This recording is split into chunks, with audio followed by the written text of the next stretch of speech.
This evening we have a round of snow that's rolling through the area now. Kind of see two bands here. The first one that's pushing through the area now starting to move east of I-39. This is bringing some pretty good visibility reductions. Rockford Airport just reporting about half a mile visibility under this initial band. There's another band of heavier snow out behind it here. That's kind of what I outlined here in yellow.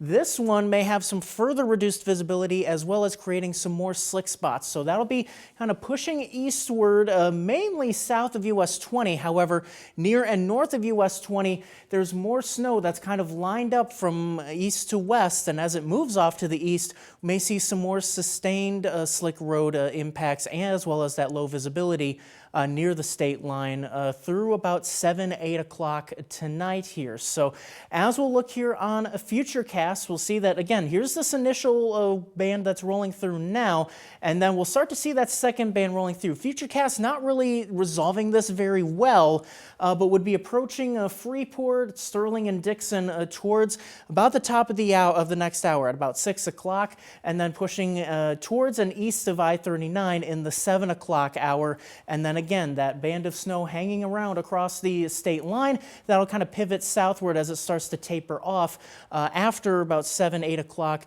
and definitely towards 10 o'clock we'll be winding down the snow. Unfortunately, though, those winds will be kicking up after about 7 and 8 o'clock, as we'll see those wind gusts even upwards of 30 miles per hour at times. I would not be surprised if we even see some 40 mile per hour gusts at times. So especially for rural areas, may see blowing snow with this new snow that's coming down. So really any travel this evening and into the nighttime hours here. We want to watch out for the reduced visibility as well as renewed slick roads, and especially considering that blowing snow threat. So that's really going to be the thing to watch out for tonight. As those winds will be calming down into the morning, we still have a bitter cold start to the day. Air temperatures around 10, wind chills just below 0. In terms of air temperatures, getting up to the low 20s in the afternoon, but then that second front comes through.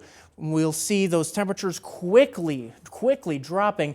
May cause a isolated snow shower, but that's a pretty low threat. The bigger threat will be those quickly dropping temperatures and those wind chills down to 20 below by midnight tomorrow night. So extreme cold warnings issued for Wisconsin, a watch so far in Illinois, but those will be expanded because Friday morning we're talking about temperatures where frostbite on exposed skin is likely to develop within about 10 minutes. So Friday morning, air temperatures in the middle teens below 0. Factor in the gusty winds, 40 below for a wind chill. So we're really paying attention to Friday morning. Going to be very dangerously cold.